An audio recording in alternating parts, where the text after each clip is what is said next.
It's Football Friday. You're Locked On UConn.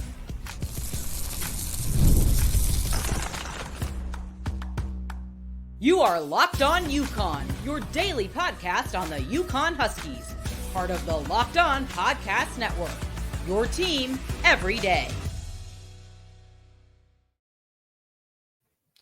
Thanks for making Locked On UConn your first listen every day. We are free and available wherever you get your podcasts and on YouTube, part of the Locked On Podcast Network, your team every day. Before we dive into today's show, just want to take a quick moment to ask for a small favor. If you're enjoying the content, please take a second to subscribe. Follow the audio versions wherever you listen, Apple, Spotify, iHeartRadio, Transistor Radio, I don't care. I really appreciate it. Every follow, subscription, download helps create more revenue for UConn NIL.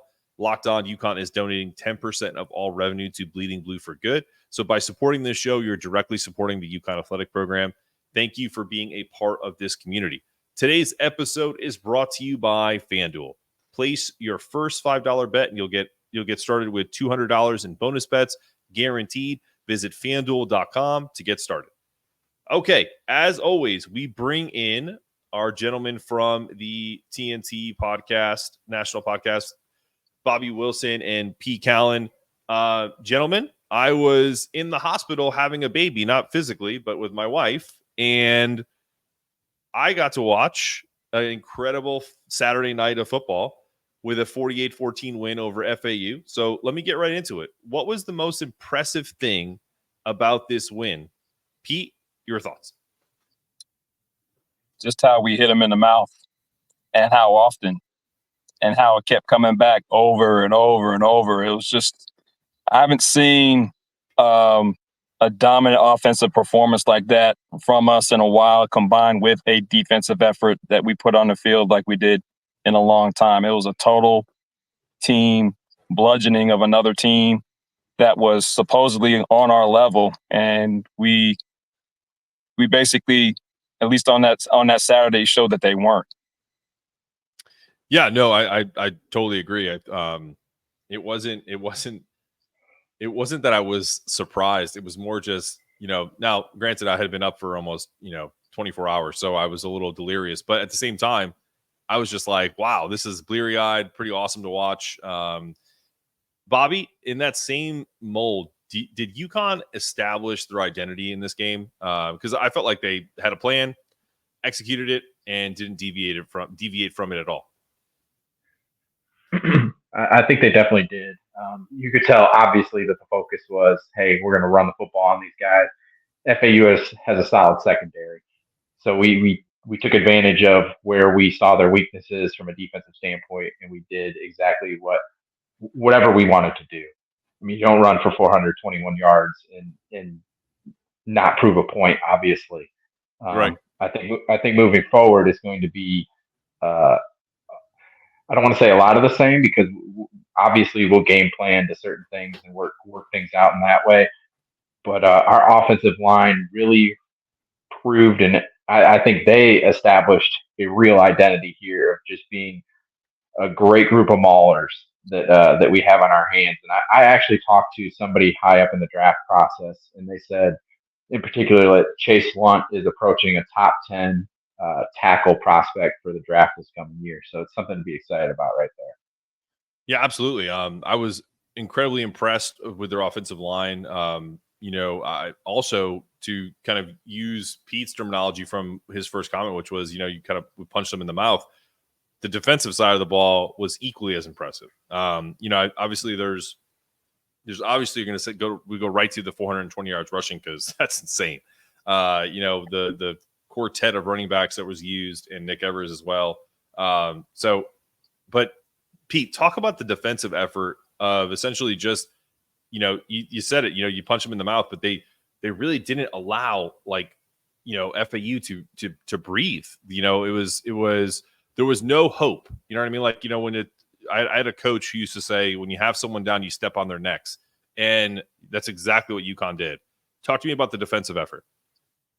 Well, one of the things that really impressed me as well was how they contained Cam Fancher. And I thought he would pretty much have a big influence in the game, but they played well enough to make him relatively inept in that game. and consequently limited that whole offense to 250 yards, or a little over 250 yards total offense. Usually, when you're meeting as a defense, one of the team goals you have that's considered, high level is to keep an offense under 275. So if they're keeping it relatively close to 250, that was an elite performance by the defense. Yeah, you're right. I mean, it was 250 total. They gave up 163 yards rushing and 87 yards passing. So under 100 yards passing was, I think, the biggest number for me. And I think part of your point is they contained the quarterback, and so that had to be the focus. And you'd like to see a little less rushing yards, but they had a couple big plays. It is what it is. I'm not going to complain about it. 48-14 win. Pete, did you have a thought on the defense? Did you see something that we didn't and that can point to? But I mean, I thought it was fantastic. That we didn't do? No. I'm sorry. I meant to go to Bobby. I apologize about that. Okay. Well, I was very impressed by our secondary play. I mean, defensively, when you hold somebody to that little amount of passing yardage, you're doing something right. But I was also very impressed by our linebacker play. I was hard on them, and I've been hard on them, especially at the beginning of the season. And Tui and then McDonald and a number of other guys, they've really stepped up and played really, really well these past few weeks, especially this week. I was so impressed by the things that they did. The two leading tacklers on the team, you could tell that we got, especially in those two guys, we got something good right there. Well, you heard it here. We're ready to take on FAU. We took down FAU. We're looking to head to Buffalo now. I'm going to tease something, and then we are going to go to a break and pay some bills. But I am looking forward to this game because I feel like their coach gave us a little bulletin board material especially for some of the guys that have been on the team that didn't transfer in for NIL. So we're going to talk about our opponent, the Buffalo Bulls, coming up after this. With Robinhood Gold, you don't need a silver spoon to eat up the financial favors of the 1%. Robinhood Gold allows others to get the rates and perks usually reserved for the high society.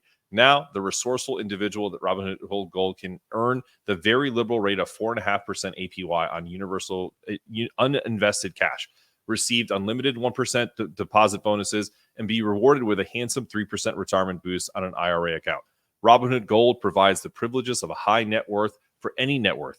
These generous benefits are now available for only $5 a month. The new gold standard is here with Robinhood Gold. Sign up at robinhoodgold.com/gold. Terms apply for product-specific disclosures. Visit robinhood.com/gold. Investing involves risk. Rates may change. Gold membership is offered by Robinhood Gold, LLC.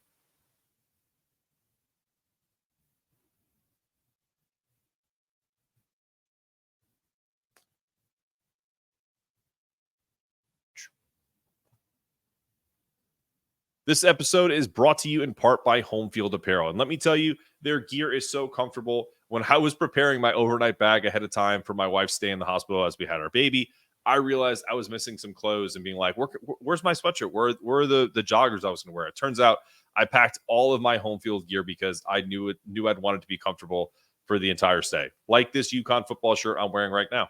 This is all home field right here. It's perfect for those long nights. It's, the ability for me to kind of be comfortable in a stressful situation. I use that Home Field Apparel, and I even posted about it at the time. So you can get 15% off your first order with promo code UConn24. Head over to homefieldapparel.com. Grab some gear that's not only stylish, but super comfortable. All right, we're back on Locked On UConn with Bobby Wilson and Pete Callen of the TNT College Football Podcast. The Buffalo Bulls. I want to say the Chicago Bulls every time I say their name, so I apologize if I say it. What should Husky fans know going into this game against the Bulls? I don't know if you guys saw their coach talk about, and I could not pull up the tweet, but I can read it. Let me read this tweet real quick. He and our AD, who came on the show yesterday, retweeted it. It was a comment from Joe Arruda, friend of the program from the Hartford Courant. He said, this is from Pete Lembo on Facing UConn this week. From last year to this year, the video doesn't even look close. It looks like they just took 110 new guys and just plopped them down into Storrs, Connecticut, because it's a dramatically different football team. Pete, if you're on this team from last year and you hear that quote, what are your thoughts? Like, it's like, oh, I mean, I didn't transfer and I've been here for the long haul. I'm curious. Like, I feel like that's quasi bulletin board material. It can be. I mean, there's certain truth to what he says. I mean, first of all, as a player, you expect to evolve to be better than you were the year before. So in that essence, you can become a new player. There's nothing untrue about what he said. This is a totally different team with much more talent, which is what his point was. And at the same time, yeah, you can take it and say, okay, didn't quite respect what I had last year. And you can take it forward as fuel. But, you know, in a big game like this, it's going to take more than emotional motivation to play well. You got to prep well. This is a good coach and a good team. They've proven what they can do on the field to be more than respectable and to be worthy of the right preparation or the win. Yeah, I don't doubt that, but it's what, you know, I think you know this because you played and Bobby's played and he's a coach. You know, anything to get an edge. You know what I mean? Like I know programs specifically who have coaches who look for this stuff and then put it together as a reel to show the kids ahead of the time, just as an extra. Not that you're not going to prepare, not that you're not going to key in on what your job is, but just, you know, this is what the other team thinks of you. That, you know, essentially that you weren't anything last year, but now all of a sudden, because you got all these transfers, you know, you're a better player, better team. All true, but since when does truth have anything to do with emotions? Don't get it twisted. If you give someone that's an ultra competitor any little sliver like that, believe you me, they're going to use that energy to try to knock someone's teeth in, knock them for out. Sure. So, yeah. Bobby, I mentioned this pre-show. There's been an even distribution of plays, passing and rushing against Buffalo by their opponents this year. They played 4 games, 149 passes, 149 rushes against Buffalo. I don't know what that. I feel like for me, that doesn't say much about what people are trying to do to them, because it seems like they're a little bit. I think they're better than FAU, but it seems like a similar profile where we're going to try to do exactly what we did last time, which is establish our domination up front and maybe not rush for 420 yards, but try to at least. Right. I would agree with that. This is a team with a very solid defense. Their back end is very talented. Marcus Fuqua, their safety, had 7 interceptions in 2022. One of their corners, Marcus Cooper, had a 100-yard interception return against UMass. I mean, this is a solid secondary that probably the only team that's been able to move it on them in that regard is Missouri, and they're a top 10 team in the country. So you can see in that regard. I think our advantage, or I should say, I know our advantage will be our offensive line against their defensive line. They do have a good defensive line, but our offensive line has proven the talent that they have. I expect us to, like you said, Mark, establish the run. Dolak, their linebacker, has 62 tackles through 4 games, and he's a fantastic player. In 2022, he led the nation in solo tackles.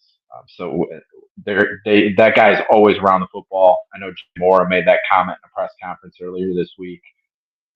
He's always going to be there. But again, I firmly expect us to establish the run and do what we did last week. Probably not to the exact same level we did, but at the same time, take care of business in that regard. Okay. Pete, let me ask you this question. So knowing all of that, you know, Bobby, it's a great summation of what this team is capable of. Secondary solid, secondary is elite at this level. Defensive line is good, but maybe not at the same capabilities as their secondary. If you know that as a coach going in, and you have a hard time establishing the run, let's say at the beginning of the game, you're just not getting anywhere, and there's a lot of 3 and outs. how do you adjust knowing that do you come in and pass to set up the run? I'm curious. Like it's not the same. It's the same profile as FAU, but I think the talent level is better. So how would you go about this, Pete? If you're Jim Mora, are you saying I don't care, we are running the ball and we're gonna pass off the run, or do you kind of flip the script on them, thinking that because they have a good secondary, maybe you kind of catch them off guard? I'm curious your thoughts. I think you always go into the game wanting to establish what you want to do. However, over the course of the week as well, when you're evaluating the other team, you look for little weaknesses, little idiosyncrasies they might have in terms of how they, for instance, line up with certain formations. Whether or not the way they line their defense up will leave them vulnerable to certain runs on the edge, or leave certain bubbles in the middle of the defensive line in which to attack on the inside with the run game. You see what their secondary alignment is with the pass game, see if you can run certain concepts that will beat not only the formational alignment, but maybe exploit some matchups that they have as a result of lining up certain receivers in certain formations, what coverages they run, and what the weaknesses of those coverages are in terms of the concepts you can run and exploit, and how well your receivers can run them. So I think it's an overall chess matchup to have your plan A in place and your plan B, should they try to stop or are successful in stopping what you initially want to do. And you challenge your players to execute both plans and, win their own individual jobs, and as a unit, dominate the other team with the adjustment.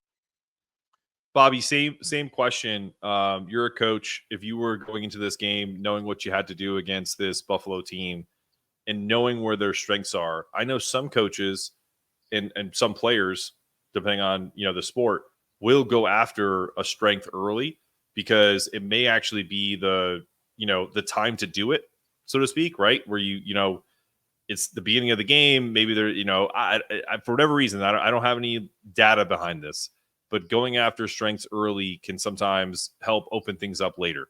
Do you see them going out and running some quick slants with Nick Evers, using tight ends in that respect, maybe some play action, take a couple deep shots just to kind of see if they can open things up? What would your thoughts be? And do you see them trying any of that? I can absolutely see that happening, especially the play action type stuff. I mean, I think it's apparent that that's our best way of attacking from the passing perspective. I think it's also going to be a big thing using Nick's legs in this game to open things up. I think we're really going to be able to take advantage of that, getting outside in that perspective. Watching them against Northern Illinois, I came away with it's apparent, obviously, that they have a very solid defense, but at the same time, I don't know if teams have attacked them the way that I feel we can by stretching the field.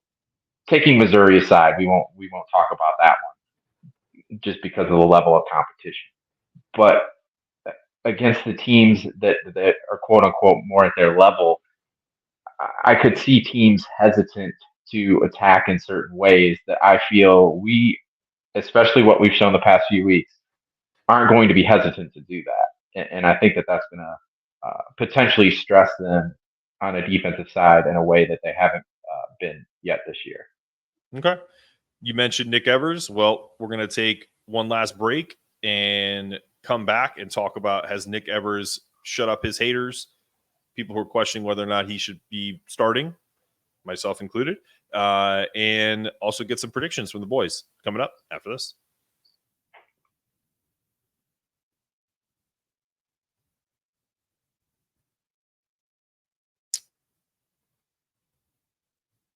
FanDuel, here we are, NFL fans. You can start the season with a big return on FanDuel, America's #1 sportsbook. So when you get a hunch in the middle of a game, you can check out the latest stats, view the live play-by-play, and so much more on the same page where you place your bets. So you'll get $200 in bonus bets guaranteed when you place your first $5 bet. Go to FanDuel.com to get started. And we're back on Locked On UConn. Final segment of the program. with Bobby Wilson and Pete Callen. Gentlemen, we had a robust conversation about Nick Evers and whether or not he should be starting, in particular going into the Duke game. There was even some people after that game that were talking about how he can't throw the ball, blah, blah, blah, blah, blah. Here we are. Game number 5 coming up on the second one of a homestand, where now all of a sudden, I mean, all I'm saying is that there's been such a incredible 360-degree view of what this team was at the start of the season to now. And I think you got to give Nick a lot of credit for his, tenacity, being able to come back from a concussion, and I hope shut up some haters or people that questioned him. I know I've been like, listen, he's my guy, play, because as Bobby mentioned last segment, they're going to probably utilize him a lot more in the run as they did last time, utilize his legs, but also when he needs to sling it, he can sling it. Do you think that he's kind of quelled some of the concerns, Pete? Would that be your first thought, or minus a few crazies out there? I think from the fan base standpoint, I think he has. I personally never, really had any doubt about his talent. Yep.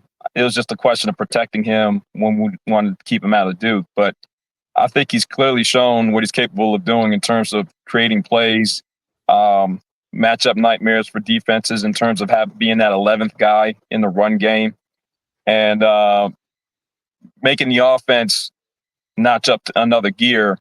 Yep, we lost Pete. That's okay.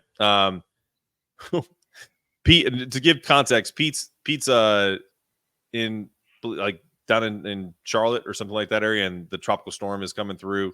For those of you that aren't going to be affected by that in Connecticut, anybody in the South, myself included, tomorrow will be affected on when this comes out. So just to give some context there. But Bobby, to continue that point, the thought process behind Nick Evers and some of the people that were kind of like hating on him, you feel like he's kind of quelled that, right? I certainly think so. I mean, there's no questioning his talent, like Pete was saying. I think the important thing that he gives us is he makes defenses, like Pete was saying, play 11 on 11, because he is not only a threat throwing the football, he's a threat running the football, which opens up our offense into something that we haven't seen in a while. He allows us to do things from an offensive standpoint that we haven't necessarily been able to do in a little while. And I think it's very clear that he gives us the best chance to win. For sure. Okay. We'll give it a second and see if Pete comes back, but I want to get your prediction on this game. We mentioned Buffalo's defense is really solid. Only team that's been able to move it on them has been Missouri, and they're a top 10 SEC school. Before we even get to predictions, how do you see them? How do you see UConn moving the ball? Do you think it's like if you scripted the first quarter, like what do you want to see from this UConn team that you're like, okay, I feel comfortable with where we're at, and it could be the similar FAU. Not going to beat it by 30 plus, I doubt, but so that outcome notwithstanding, do you feel like UConn has that ability to dominate the way they did physically, the way they did against FAU? I think so. I think we can dominate up front the way that we did. Obviously, like you said, Mark, we're not. I would be shocked this week if we came out and won by 30 points. I mean, Buffalo's a good football team. You gotta give them credit. I'll give them credit. When I do national previews for every team, Buffalo is significantly better than I thought that they would be. So I'll give them credit there. Defensively, like we've been saying, they're stout, but I still feel we can move the football against them. We can get 4 or 5 yards of carry. I don't expect us to be popping 10, 20, 30-yard runs against this team, but it'd be fantastic if we did. But I also see us in that first quarter being able to potentially take some shots and stretch the field against them to try and attack that secondary, like I said, in ways that maybe other teams have not attacked them. In particular, NIU isn't that type of offense where they take shots down the field. I feel like we've proven that we can do that. I mean, we got multiple guys where we're comfortable stretching the field, and I think we'll be able to utilize that. Pete, we lost you. We kept talking, and Bobby gave us a nice summation of what essentially what you were talking about. So let me get to this because I don't want to lose you again without getting your prediction. What do you think this score is going to be on Saturday night? My birthday, by the way. So they better get me a win. Yes, my birthday. So what do you think on September 28th the score is going to be with UConn Buffalo? 31-17 UConn. Ooh, okay. All right, Bobby. That's exactly what I was going to say. That's actually really funny. I guess Pete and I talk way too much, and we're just around each other too much. That's the exact score I was going to go with, honestly. Oh man, I trying to think of. I wrote it down. All right, I got it right here. I think it's gonna be a little closer. I just think for me, I want to see them do this against like a really solid, like this Buffalo team is a step up in level. It just is. You know, FAU's not. I don't even think they're. I think if Buffalo played FAU, it would be the same outcome. Maybe not offensively, but they would dominate them. So I think UConn wins this game. I think it's close. I had 28-24. So that's my. You know, we're all in unison. Pete, you don't like that?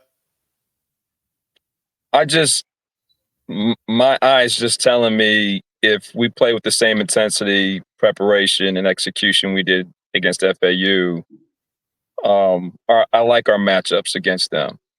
I got a sneaky feeling too that, you know, with all the wide receiver core doing a lot of blocking, they're ready to get the rock and start rocking. I think if they start committing numbers to the box, that's going to create opportunities for the wide receivers and Nick. Yeah. And I got a sneaky feeling they'll open up the passing game as a result. Their linebackers are really good, the best tackling tandem in the country, but they're super aggressive, and there are concepts and schemes that can take advantage of that with the offense. And I think they have that in their arsenal with UConn. With the way Coach Samus has been calling it, I trust him a lot in terms of producing those points. Yeah, he was definitely in his bag last week for sure. He definitely was, working some fantastic plays. So got to give Gordon the credit where credit's due.